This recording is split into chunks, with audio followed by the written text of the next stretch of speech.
হ্যাঁ বলছি আপনাকে আমরা প্রশ্ন শেষ। আচ্ছা ভাই জানেন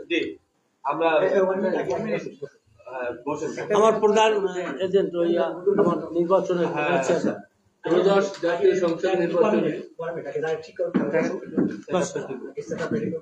সরাব লাগি সব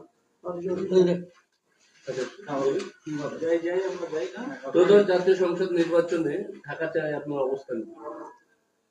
আমরা কি বিটিভি না, আমি বাংলাদেশ বলছেন। ও বাংলাদেশ হ্যাঁ ঠিক আছে।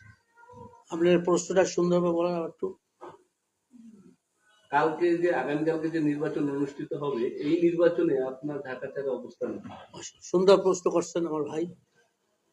কালকার তো 12 তারিখ ইনশাআল্লাহ ভোট হবে, জাতীয় ভোট, অন্তর্বর্তীকারী সরকার অধীনে দীর্ঘদিনের প্রত্যাশা, কারণ 17 বছর তো ভোট দিতে পারে না। এই জন্য আমাদের জাতি তাকাই আছে যে একটা সুন্দর, গ্রহণযোগ্য, সুষ্ঠু নির্বাচন।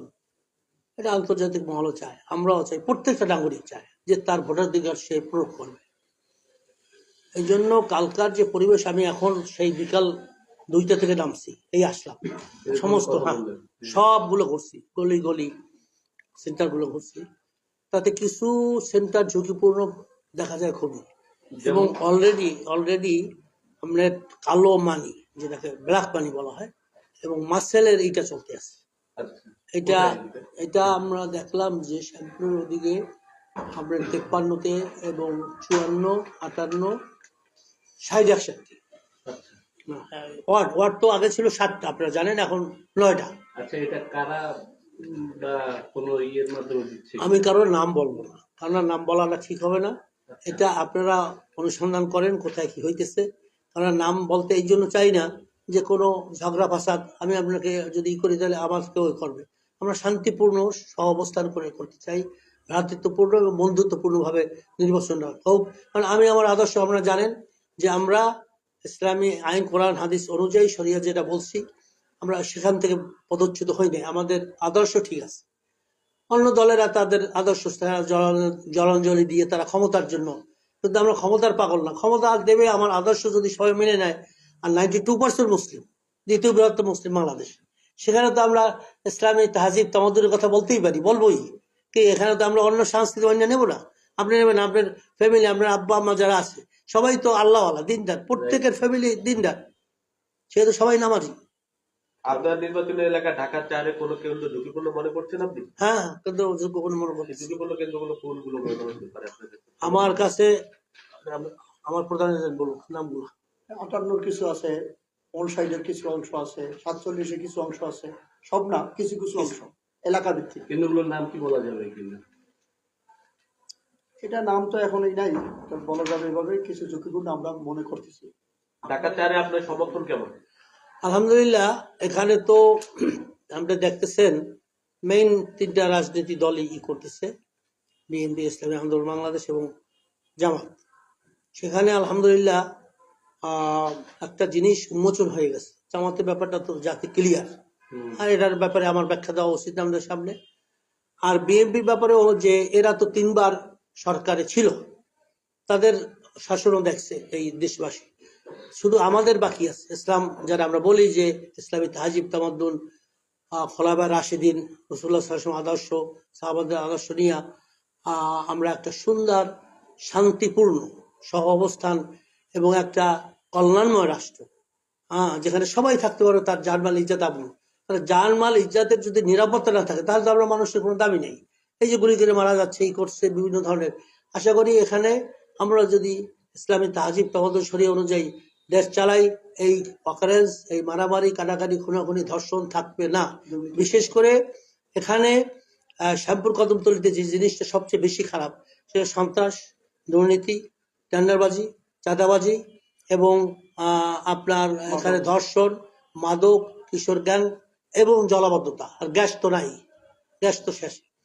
এরপরে আসেন যে এখানে এই যে রাজধানীর অংশ, সেখানে কোনো মেডিকেল নাই, সে মেডিকেল কলেজ নাই, ঈদগাহ নাই, কমিউনিটি সেন্টার নাই, আপনার বড় কবরস্থান নাই, অত্যন্ত নাগরিক সুবিধা থেকে এখানের জনগণ বঞ্চিত। কেন বঞ্চিত? তাহলে রক্ষক যদি ভক্ষক হয়, যারাই এর আগে আসছে শুধু নিজের পকেট ভারী করছে। সেহেতু আজকার একজন সৎ দিনদার আল্লাহ খোদাবিরু, যে আল্লাহকে ভয় পায়, যে মৃত্যুর পরে জবাব দিতে হবে আল্লাহর কাছে, এই ধরনের একজন যোগ্য নেককার আল্লাহ লোক ইমাম লিডার হওয়া দরকার, এখান থেকে এমপি হওয়া দরকার। এটা আমাদের কথা। জি, আমি আল্লাহে জয়ের ব্যাপারে 110% আশাবাদী, 110%। কেন বলতে পারেন? আপনি এত জোরে বলতে আছেন কেননা এবার নীরব বিপ্লব হয়ে যাবে ইনশাল্লাহ। মানে এখানে কিছু সন্ত্রাস আছে যাদেরকে জনগণ ভয় পায়, তারা চাঁদাবাজি করে নাম করিয়ে ফেলাইছে।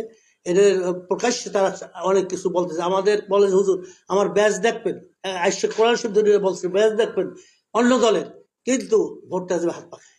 এটা অনেক শতে শতে, এবং আমাদের মা বোনদের ভোটটা আমরা সবচেয়ে 85% আমরা অনেকের সাথে কথা বলেছি। জি, তারা বলতেছে যে মানে গতবার গত 3 বছর 15 বছর তারা ভোট দিতে পারে ঠিক মতো। জি জি জি।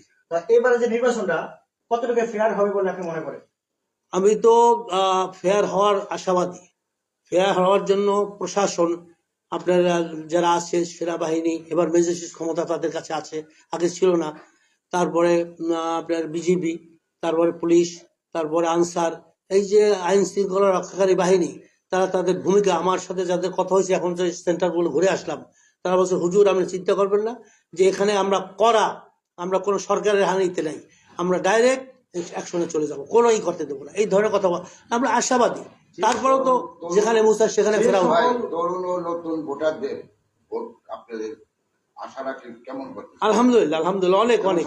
এবং প্রথম যাদের ভোট হয়েছে তারা বলছে যে আমরা ইসলামের পক্ষে, আমরা পরিবর্তনের পক্ষে, সংস্কারের পক্ষে দেবো। আমরা পুরান সব দেখছি, এবার আমরা নূতনত্ব দেখতে চেঞ্জ। আচ্ছা, আর মাত্র কয়েক ঘন্টা আছে নির্বাচনে, রাত পোহালে নির্বাচন। জি, তো আপনার ভোট কেন্দ্র কোনটি বা আপনি কোথায় ভোট? আমার ভোট হয়েছে এই আপনার ধোলাইপাড় হাই স্কুল, এই যে ধোলাইপাড় হাই স্কুল, আমি আমার ফ্যামিলি সবাই ভোট এখানে। আপনি কখন ভোট দিবেন? আমি ইনশাল্লাহ সকাল 9:30 থেকে 10টার ভিতরে। আচ্ছা, শেষ প্রশ্ন হচ্ছে আপনার মেসেজ কি ঢাকা 4 নির্বাচনী এলাকার জনগণের প্রতি? আপনার মেসেজ? আমার জনগণের প্রতি, সর্বস্তরের জনগণের প্রতি মেসেজ এইটাই, ছাত্র যুবক তরুণ তরুণী, ব্যবসায়ী এবং শিক্ষক এবং চাকরিজীবী সবার জন্য আমার মেসেজ হয়েছে যে আপনারা এই 54 বছর বহু সরকার দেখছেন, এবার একটু ইসলামী সরকার দেখেন। ইসলামের নাম শুনছেন, শাসন শুনছেন, দেখেন নাই। সেহেতু আপনারা পরিবর্তনের জন্য, চেঞ্জের জন্য, শান্তির জন্য, নিরাপত্তার জন্য, আপনাদের লুট তরাস চাঁদাবাজি এখানে থাকবে না, ধর্ষণ থাকবে না, এটার উন্নয়নের জন্য আমি মনে করি যে আমি সৈয়দ মোহাম্মদ মোসাদ্দেকুল মাদানী হাত পাকার প্রার্থী হিসাবে, একজন স্কলার ফ্রম মদিনা ইউনিভার্সিটি, এবং আমি একজন শিক্ষিত, উচ্চ শিক্ষিত সব দিক থেকে। আপনারা দেখেন যারা দাঁড়াইছে তার সাথে কম্পেয়ার করেন যে আমার কি অবস্থান এবং আমাদের ব্যাকগ্রাউন্ড কি। আমার আব্বাকে, আমার ফজল করিম পীর সাহেব চরম রহমতুল্লাহ আলাই, আমার দাদা ইসাক সাহেব রহমতুল্লাহ আলাই, তিনি সর্বপ্রথম 101 বছর আগে এই শ্যামপুর বাজারে প্রথম যে মসজিদ করে আমার দাদা ইসাক সাহেব। এখানে আমাদের অনেক অবদান, অনেক কিছু প্রতিষ্ঠান আছে, এবং ঘরে ঘরে প্রায় জায়গায় আমাদের চরমের ভক্ত পাবেন ইনশাআল্লাহ। ধন্যবাদ আপনার সুন্দর কথার জন্য, এবং সেই সাথে সাথে আমরাও চাই যে আপনি বিপুল ভোটে জয়ী হন। আল্লাহুম্মা আমিন, আল্লাহুম্মা আমিন, আল্লাহুম্মা আমিন। আপনারা সরকার গঠন করলে কি ইসলামী শরিয়ার মোতাবেক দেশ চালাবেন? আমরা তো বলছি আমাদের নির্বাচনী ইশতেহারে, আপনারা দেখছেন আমরা নির্বাচনী ইশতেহারে বলছি যে আমরা প্রাধান্য দেবো শরিয়াকে, আস্তে আস্তে স্টেপ বাই স্টেপ, আমরা একসঙ্গে চাপাই দেবো না, স্টেপ বাই স্টেপ আমরা করব। যেমন আপনারা জানেন যে মদের যখন নিষিদ্ধ করা হয়, চায়ের স্তরে নিষিদ্ধ করা হয়, প্রথম বলছে ওর ধারে কাছে যাইও না, খারাপ। তারপরে বলছে যে ওটা খাইয়ে নামাজে যাইও না এবং তোমরা ওটা খেও না। 3 নম্বর বলছে ওটা খাওয়া যাবে না, তারপরে খাইয়ে আসতো। তার চতুর্থবারে বলছে মদ সম্পূর্ণ হারাম, এটা তোমরা পান করতে পারবা না। এই তাহলে স্টেপ বাই স্টেপ আল্লাহ হাবিব দেখাই গেছে। আচ্ছা, আপনি শেষ প্রশ্ন, সর্বশেষ, আপনি ঢাকা 4 আসন থেকে নির্বাচিত হলে আপনার নির্বাচনী ইশতেহারে দেওয়া কতটুকু বাস্তবায়ন করবেন? আমরা চেষ্টা করবো 100%। আমরা চেষ্টা করবো, কেননা তো সবই তো করা যায় না, যতটুকু সম্ভব সেটা আমরা করবো ইনশাল্লাহ, আপনাদের সহযোগিতা নিয়ে, দেশবাসীর সহযোগিতা নিয়ে ইনশাল্লাহ।